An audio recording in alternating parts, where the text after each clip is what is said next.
Então, nós vamos iniciar com arte. Abram a apostila na página 264. Eu vou compartilhar a tela com vocês. Acompanhem a leitura pela apostila ou pelo aparelho de vocês. E aí a gente vai conversando, tá? Porque esse capítulo aqui é mais para a gente conversar. Então, deixa eu compartilhar aqui a tela. Oi, Davi. Tem quantas páginas da arte? Depois a gente vê quanto tem. Vamos lá. Abre a apostila, página 264. Davi.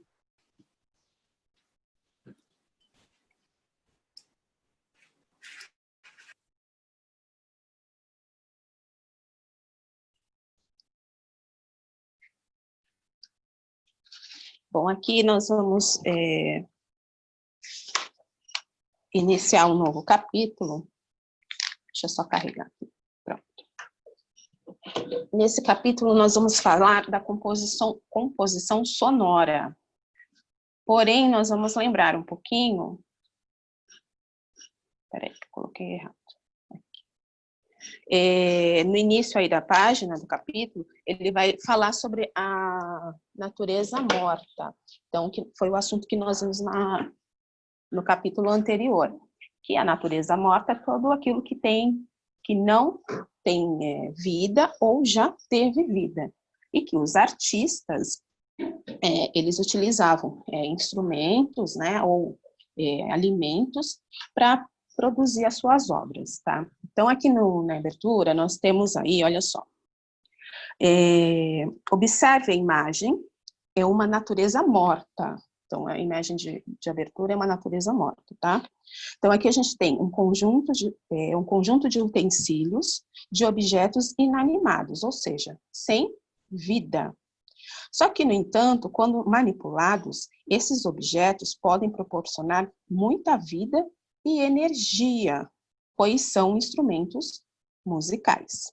Então, observe a imagem e diga o nome dos instrumentos musicais que você conhece. Então, observem aí a imagem, pensem nos objetos que vocês conhecem, depois a gente fala sobre eles, tá bom? Então, aqui a gente tem uma composição, tá, que seria de uma obra de uma natureza morta. Mas ele diz que esses instrumentos, quando eles são colocados em funcionamento, né, então os sons produzidos, as músicas que eles fazem, eles trazem muita vida e energia para as pessoas. Na página 266, olha aqui, no Conversa Vem, ele fala o seguinte: agora pense um pouco e responda. Só podemos fazer música com instrumentos musicais tradicionais, com esses instrumentos que a gente conhece? Pensem aí, depois a gente conversa. Então, observem a imagem. Vocês podem registrar a resposta de vocês aqui, depois, e aí a gente volta a falar. Então, a gente só pode fazer música com os instrumentos tradicionais? Será que a gente consegue utilizar outros instrumentos para produzir música? Então, vamos ver. Continuando, ele está falando aqui sobre a maneira que nós ouvimos. Então, como que ouvimos? Como que o som ele é produzido?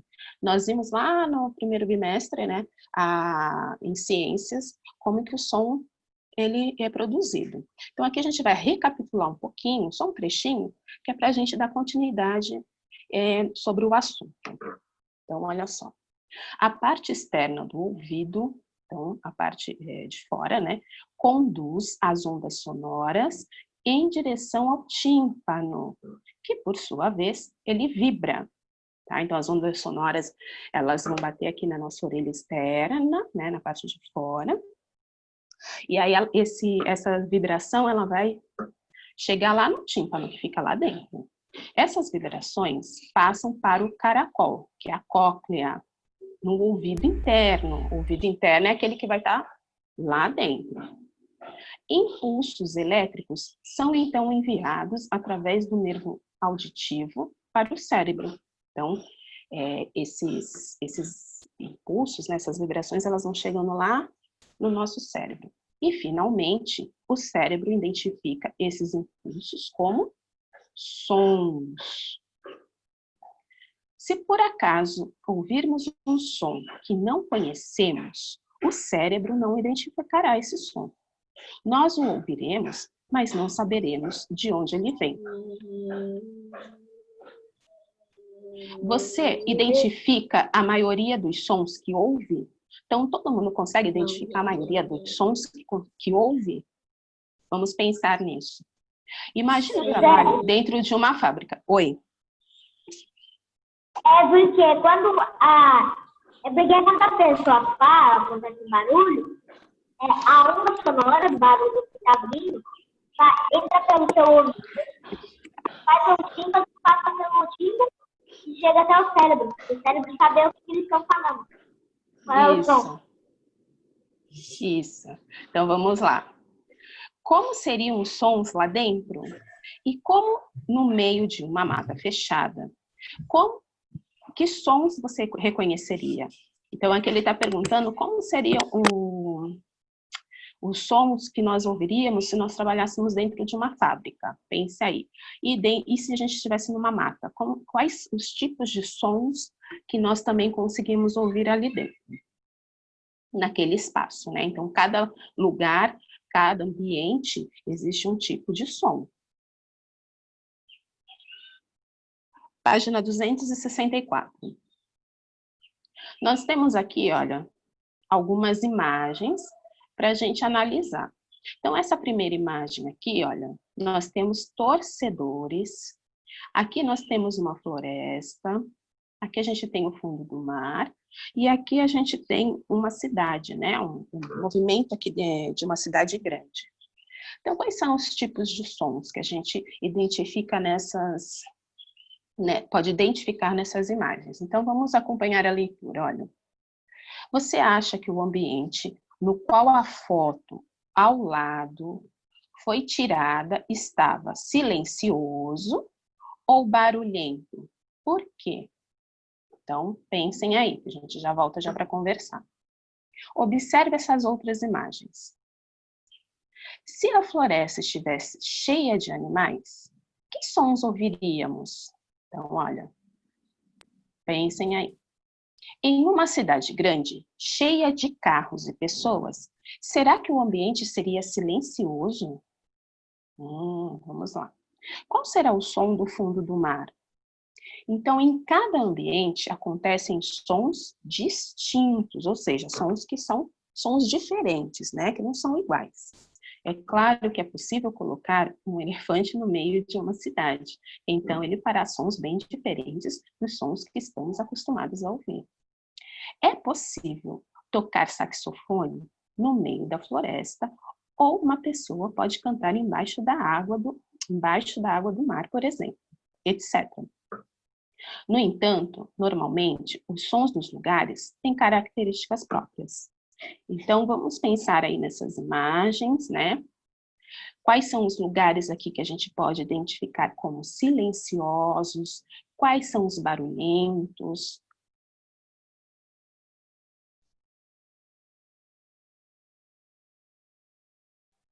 Aqui, olha só, o livro está dando para a gente uma atividade para a gente identificar os sons, tá? É um joguinho educacional. Então, os sons de uma banda. Clique nas imagens para ouvir o som correspondente. Então, eu vou colocar aqui.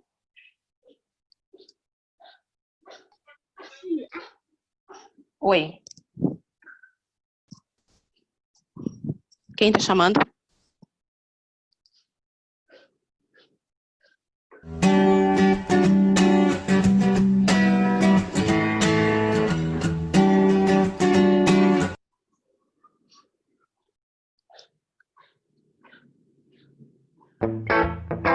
Então, quais são os sons de uma banda? Aqui é a guitarra, a bateria,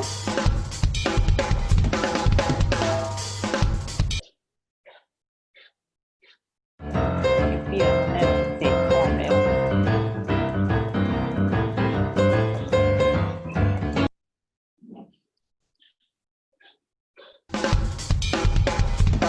falando, a gente pode ter vários tipos de sons.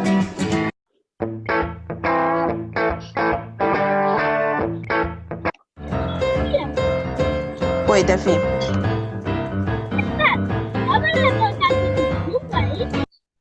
Oi? Trabalhar tocar tudo junto aí? Tá? Tocar o quê, Davi? Tocar os instrumentos tudo junto. Não, ele só toca um de cada vez, para a gente identificar cada som de cada um, de cada instrumento, tá? Na página 268, olha só. Ele dá ali uma mão na massa, mas isso aqui a gente não vai fazer agora. E nós vamos falar sobre o arquivo de sons. Então, aqui a gente vai conversar depois um pouquinho quais os tipos de músicas que vocês gostam. Então, quais músicas você gosta de ouvir? Você identifica os sons de cada instrumento quando ouve uma música? Né? Então, você está ouvindo lá uma música, você consegue identificar o som de todos os instrumentos? Pensem aí. Que outros sons você escuta diariamente, mas não percebe? Todos esses sons que nós costumamos ouvir, eles ficam arquivados na nossa memória. E para compor uma música, é preciso recorrer a esse arquivo de sons. Você vai lá na sua memória, né, para lembrar desses sons. Por isso, quem faz músicas deve estar atento aos sons, ouvir muita música e muitos instrumentos. Assim, terá um arquivo musical muito rico para compor. Com a lupa na mão. Olha lá. Como está o seu arquivo sonoro? Quais são os seus sons favoritos? Pense nas músicas que você sabe cantar. Nos sons que você ouve em casa, na escola, na praia, na rua, etc. Se quiser, pode fazer uma lista desses sons. E o Mão na Massa, ele fala assim. Opa, aqui. No Mão na Massa, a gente tem aqui, qual é a música? Então, ouça bem as canções que o professor colocará para você ouvir. Qual delas você conseguirá identificar? Então, eu vou colocar aqui, vou compartilhar um vídeo com um pedacinho de 2 músicas, tá? Bem rapidinho. E aí depois a gente volta a conversar, tá bom? Me avisem se vocês estiverem vendo aí. Opa. Olha aqui.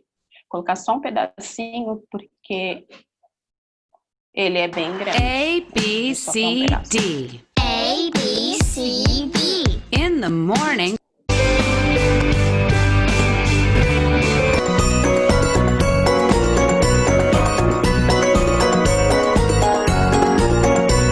A linda rosa juvenil, juvenil, juvenil. A linda rosa juvenil, juvenil. Vivia alegre no seu lar, no seu lar, no seu lar. Vivia alegre no seu lar, no seu lar. Um dia veio a bruxa má, muito má, muito má. Um dia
Então, aqui a gente agora, nós vamos voltar. Eu e o Bernardo, a gente falava cai na lua do sabão, né, Bernardo? Na lua. Então, vamos lá. Vamos conversar agora sobre o que a gente acabou de ler. Olha só. Tia, Oi, André. É o André? Me chamou? o meu Qual fone é André? novo. Esse fone é novo. Ai, então, vocês vão abrir aí em Ciências, página 151, dando continuidade ao assunto da aula anterior, que são os biomas, que são os ambientes aquáticos e terrestres, né? E que tem as características deles, né? De acordo com a região, então, de clima, de vegetação, os seres vivos que habitam ali, dependendo do clima, né? Tia, Nós vimos também que, dependendo da região, mesmo que uma região esteja longe da outra, às vezes ela tem o mesmo bioma, então ela tem o mesmo clima, tem algumas características parecidas, ok? Então, na página 151, tia. vamos lá. Tem- Oi, Felipe. Tia, é pra fazer o desenho agora ou depois? Depois, Rafa.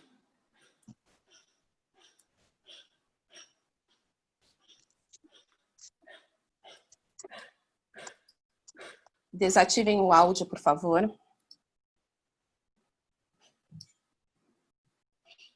Então, vamos para ciências. Aqui.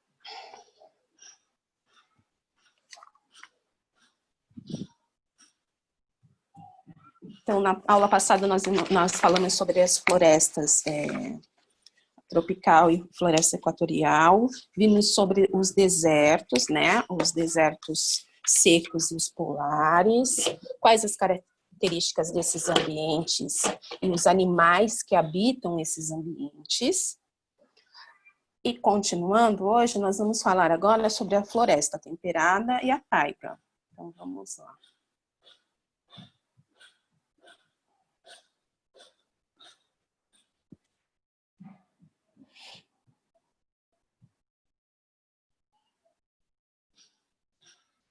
Aí nós vimos algumas curiosidades na aula passada, né, desses animais que vivem nesses desertos secos, como a gazela, como é que ela faz para armazenar líquido, né? Aqui os animais que vivem nos ambientes polares. E aqui nós vamos falar, então, sobre os animais e as características dos ambientes da floresta temperada e taiga. Então, nas regiões entre os trópicos e os círculos polares, o bioma característico é a floresta temperada e mais próximo aos polos, a taiga. Nesses lugares, os animais precisam suportar a neve e a água gelada. Alguns exemplos de animais que conseguem sobreviver nessas regiões são ursos, raposas, búfalos, veados e águias. Olha só, aqui ele dá a imagem de um veado vermelho e aqui de um urso polar, urso pardo, perdão. E aí a gente vai ver agora como que os animais vão se adaptando ao clima em que eles têm que viver. Então, olha só, aqui nós temos uma raposa do Ártico. Ao longo do tempo, os animais foram se adaptando para suportar os diferentes ambientes do planeta. A raposa do Ártico, por exemplo, nem sempre teve os pelos brancos, mas as raposas brancas sobreviveram aos predadores porque passaram a se camuflar na neve. Então, elas se camuflavam, né? Ficavam ali escondidas na neve, que era para os predadores não pegá-las. E de modo que seus predadores não as enxergassem, não as enxergavam. Desse jeito, as raposas de outra cor eram predadas, então eles acabavam caçando as outras raposas que tinham cor diferente. E as brancas sobreviviam e continuavam se reproduzindo. Assim, acabavam nascendo mais raposas brancas e menos raposas de outras cores. Hoje, as raposas do Ártico geralmente são brancas. Logo, dizemos que houve uma adaptação da espécie ao ambiente, Então, aquelas raposas que elas não conseguiam se camuflar ali no meio da neve, elas eram alvos, né, dos predadores. Então, com o tempo, elas foram acabando, não tinha mais raposas, tendo raposas de outras cores, e aí foi predominando as raposas brancas, porque elas iam se reproduzindo, e aí ficaram fazendo parte desse ambiente. Para saber mais. Para sobreviver, alguns animais, além de se adaptarem ao ambiente, precisam se esconder de seus predadores. Olha que legal. Uma das formas de proteção é a camuflagem. Observe as imagens. Você consegue ver uma borboleta em polvo? Então, deixa eu aumentar aqui a imagem. Olha só. Então, eles se camuflaram, olha. Tá vendo? Eles conseguem se camuflar de acordo com o ambiente ali que eles estão, tá vendo? Aqui ela deve parecer uma pedra, né? Um tronco de árvore. E aqui, ó, acho que aqui é um polvo. Tá vendo? Então, ele tá da cor do resto ali do fundo do mar.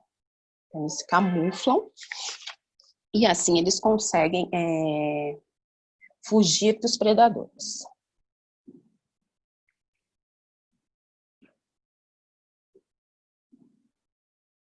Agora nós temos aqui o mão na massa. Observe as imagens seguintes, que mostram florestas de lugares bem distantes. Uma é da Austrália e a outra é dos Estados Unidos da América. Então, analisem aí a imagem para poder responder aqui as questões. Então, deixa eu aumentar aqui. Olha só. Analisando as imagens, o que a gente pode ver, né? Que elas têm algumas características semelhantes, certo? Apesar de de serem uma distante da outra, mas elas têm características semelhantes.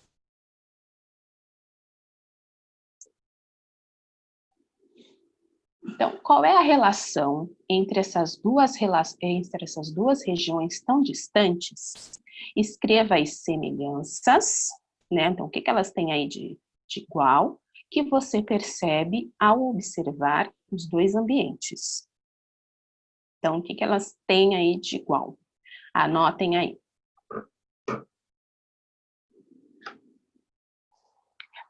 E na segunda, ele está falando da biosfera, que a biosfera é o conjunto de todos os biomas do planeta, né? Então, tem lá a litrosfera, a hidrosfera, a atmosfera. Então, onde a vida se desenvolve. Então, na sua opinião, é importante conservar os biomas? Lembrando que os biomas são o quê? Os espaços, né, terrestres e aquáticos. Então, por que será que é importante a gente preservar os biomas, esses espaços? O que a gente encontra nesses espaços que precisam serem preservados, né? Por que é importante essa preservação desses espaços? Então, vamos lá. Na questão número 1, olha só. Então, o que a gente tem aí de semelhante, né? Nós temos árvores. Quem fez não apaga, só vê se está mais ou menos parecido, igual, né? E aí, nós temos também neve lá atrás nas montanhas. Vocês podem observar lá atrás tem as montanhas, então a gente encontra neve. Neve nas montanhas.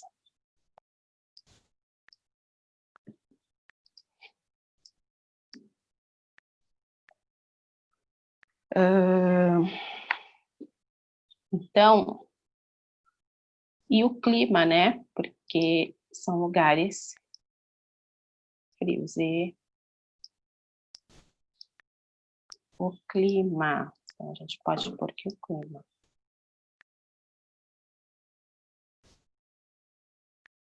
E aí ele quer saber qual é a relação, né, entre essas duas regiões? Então, a gente pode falar que tem o mesmo. Tia, que página você tá? 152. 152, tá? Elas têm, tem árvores, né? A gente vai por que elas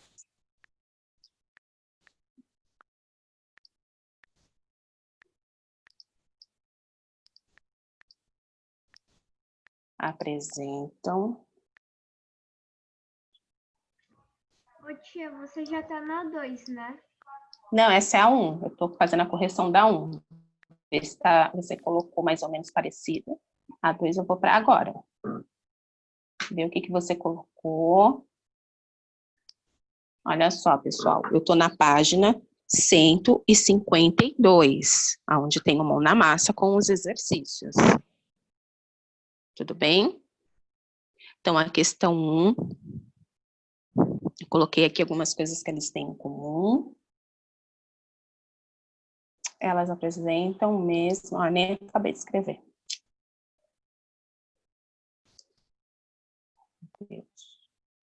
Difícil.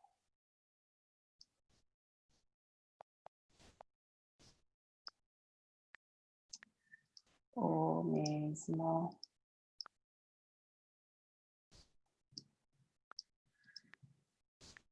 bioma.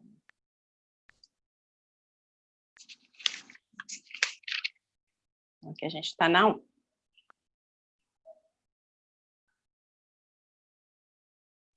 Espera.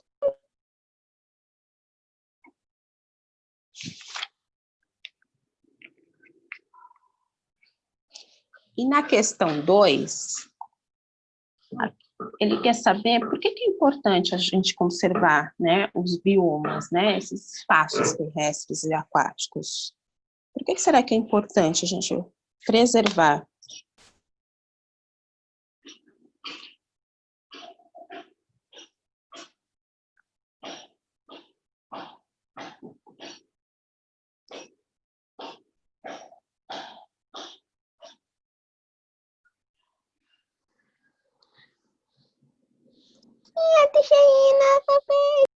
Vamos, Davi.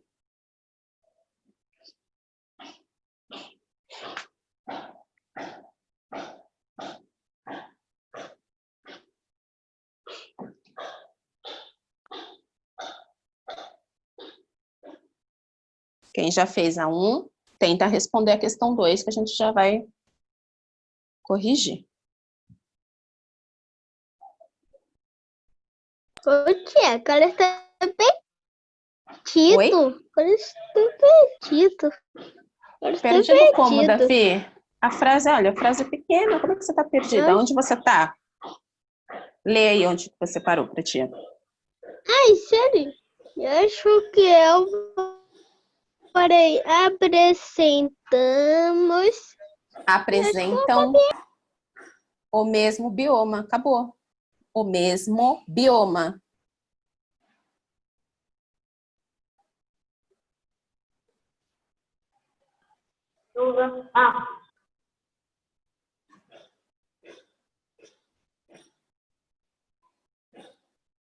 Foi, Davi?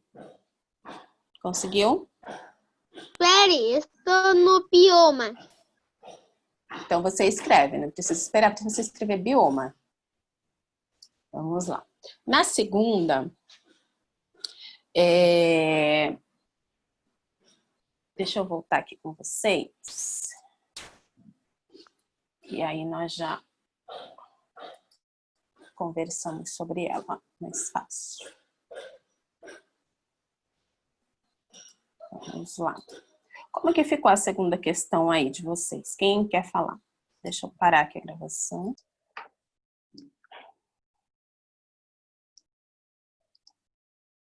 Deixa eu compartilhar aqui.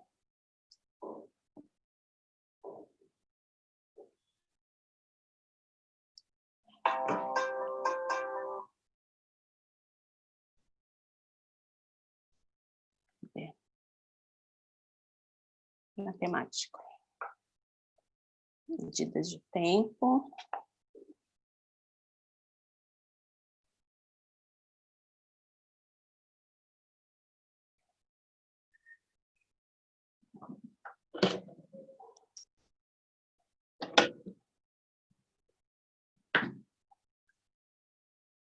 Olha só, ele está dando uma dica bem legal aí para vocês fazerem, para saber quando o dia tem.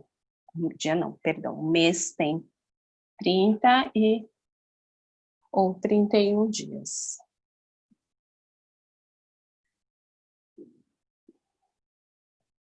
Então, vamos aqui. Então, olha só.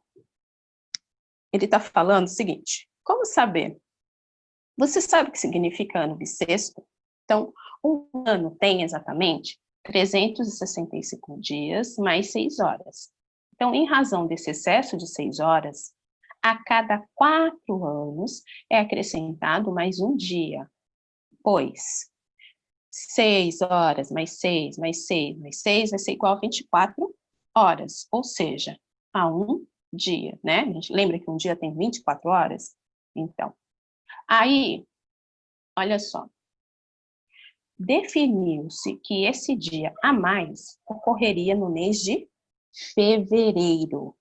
Por isso, a cada 4 anos, o mês de fevereiro tem 29 dias e não 28, como nos anos que não são bissextos. Então, os anos bissextos são só aqueles anos em que acontecem a cada 4 anos. Então, a cada 4 anos, o mês de fevereiro, ele vai ter um dia a mais, que é o dia 29, tá? Então, a gente tem que lembrar o quê? Que a Terra, que os dias têm 365 dias, né? Então, o tempo, esse é o tempo que a Terra demora para completar uma volta em torno do Sol, tá? E como não poderia ter 366 dias, né? Sobraram o quê? 6 horas. Então, a cada 4 anos, a gente adiciona um dia a mais no ano, no caso, no mês de fevereiro, tá? Além disso, você deve ter percebido que alguns meses têm 30 dias e outros 31. Como podemos saber, de um modo prático, quais meses têm 30 dias e quais têm 31?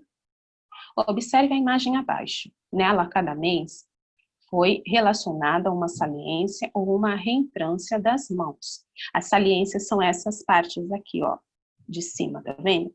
Como se fosse uma montanhazinha. A parte mais durinha aqui, ó, da mão. Isso aqui, ó, tá? As saliências.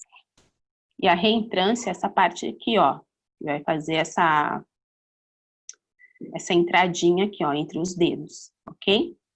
Começamos pela primeira saliência da mão esquerda. Essa saliência será o mês de janeiro. Então, aqui, ó, a primeira saliência. Aqui. Janeiro. Então, todos os meses, tá, que estiverem na saliência, que estão sendo representados na saliência, eles vão ter 31 dias. Ok? E os meses que ficam entre as reentrâncias têm 30 dias. Só, né, exceto quem? Mês de fevereiro. Mês de fevereiro não. Mas os outros, nós vamos ter. Deixa eu aumentar a tela aqui, para ficar mais fácil. Tá? Então, quando você quiser saber qual mês tem 31 dias, ou qual mês tem 30 dias, então você faz essa experiência aqui com a mão. Você fecha as mãozinhas, né? Fecha a primeira esquerda, e aí você começa a contar. Lá da primeira saliência, então, janeiro, aí fevereiro você conta a reentrância. Aí vai para março, abril, maio, junho, julho. Acabou julho aqui, você vai lá para outra mão. Aí vem agosto, aí vem setembro com 30, outubro, novembro e dezembro. Então, vai parar aqui nessa última saliência. Por quê? Porque os meses do ano vai até o mês 12, mês de dezembro, tá? Então, todos os meses que estão nas saliências, eles têm 31 dias. E os outros, com exceção de fevereiro, ele vai ter 28 ou 29. Bom, sabendo disso,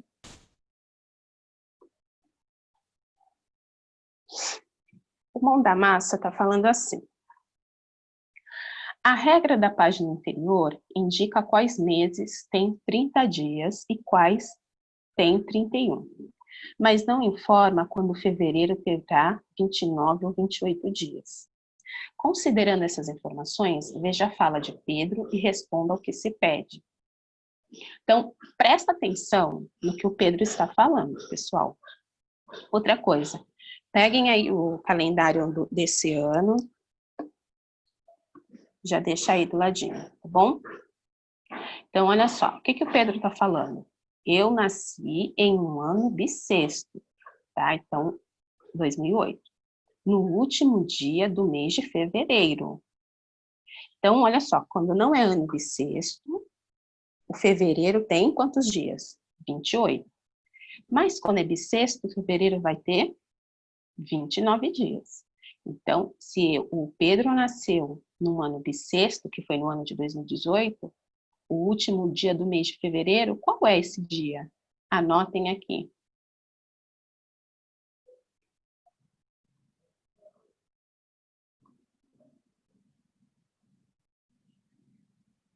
E na letra B, vamos pensar aí, vamos pensando.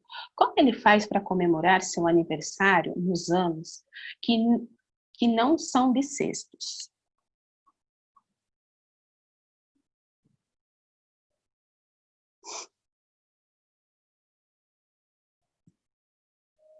Deixa eu voltar a tela para vocês.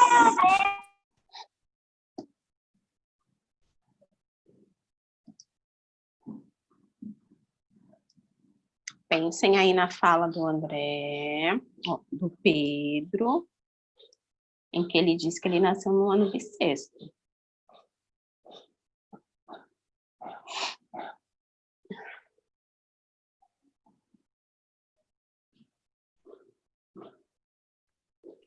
Tia, o que eu vou fazer?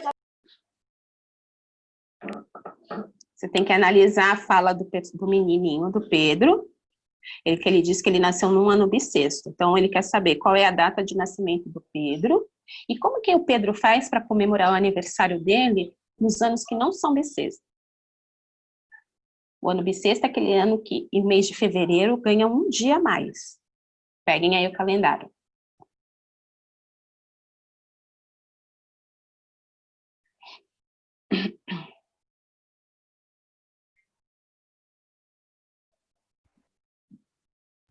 Fiz. Guarda um pouquinho.